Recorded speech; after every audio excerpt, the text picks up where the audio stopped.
Lord. என்னோட டீனேஜில் எனக்கு ஒரு பெரிய பிரச்சனை இருந்தது. அடிக்கடி நான் கண்ணாடிக்கு முன்னாடி போய் நின்று என்னுடைய கண் அழகில்லை, என் மூக்கு அழகில்லை, என்னை பார்க்கறதுக்கு அழகாவே இல்லை, பீப்புள் என்னை எப்படி அக்செப்ட் பண்ணுவாங்க அப்படி சொல்லிட்டு நான் ரொம்ப அழுவா இருந்தது. யாருக்குமே அது தெரியாது.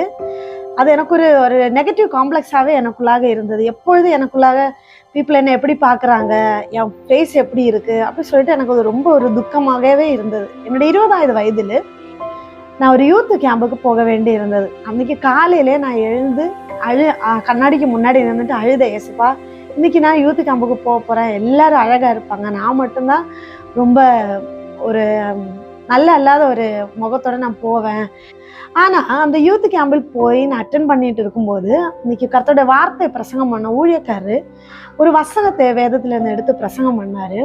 அந்த வசனம் கேட்ட உடனேயே என் இதயத்தில் பயங்கரமான ஒரு அடி விழுந்தது போல இருந்தது. ஏன்னா எந்த காரியத்தை குறித்து நான் அன்னைக்கு காலையில கூட புலம்பி அழுததோ அதே காரியத்தை குறித்து அவர் பிரசங்கம் பண்ணாரு.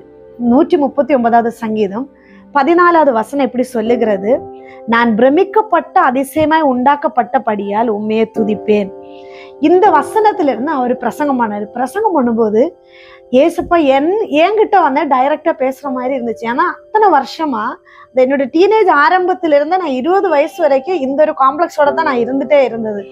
அப்போ அன்னைக்கு அந்த வார்த்தை கேட்கும்போது, ஏசப்பா நீங்க நான் ரகசியத்தில் நான் புலம்பியதெல்லாம் நீங்க கேட்டீங்களா அப்படி சொல்லிட்டு எனக்கு ஒரு பயம் வந்தது.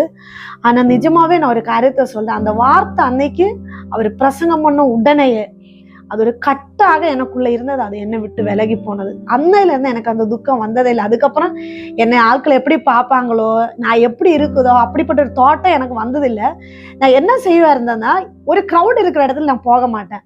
இல்லைன்னா ஒரு கேமரா யாராவது ஏதாவது ஒரு பக்கம் கேமரா வச்சிருந்தா அந்த பக்கம் நான் போகவே மாட்டேன். ஏன்னா எனக்கு தெரியும் என்னோட அப்பியரன்ஸ் வந்து ஒரு நாட் குட் அப்படி எனக்கு தெரியும். ஆனா அந்த தேவனுடைய வார்த்தை பிரமிக்கத்தக்க அதிசயமாய் நீர் என்னை உண்டாக்கி இருக்கிறபடியில் நானுமே துதிப்பேன். அந்த வார்த்தை அப்படியே எனக்குள்ளாக இருந்த ஒரு பெரிய கட்டுல இருந்து எனக்கு விடுதலை தந்தது. இது கர்த்தருடைய வார்த்தை சொல்லுகிறது, நீங்க சத்தியத்தை அறிவீர்கள், சத்தியம் உங்களோட விடுதலை ஆக்கும். என்னை கேட்டுக்கொண்டிருக்கிற வாலிப பிள்ளைகளோ, உங்களோட பிசிக்கல் அப்பியரன்ஸை குறித்து ஏதாவது ஒரு நெகட்டிவா ஃபீல் பண்ற யாராவது இருந்தீங்கன்னா நான் உங்களை உற்சாகப்படுத்துகிறேன். என்னையும் உங்களையும் தேவன் பிரமிக்கத்தக்க அதிசயமா உண்டாக்கி இருக்காங்க. அதனால நம்ம எதை குறித்தும் கவலைப்பட வேண்டாம்.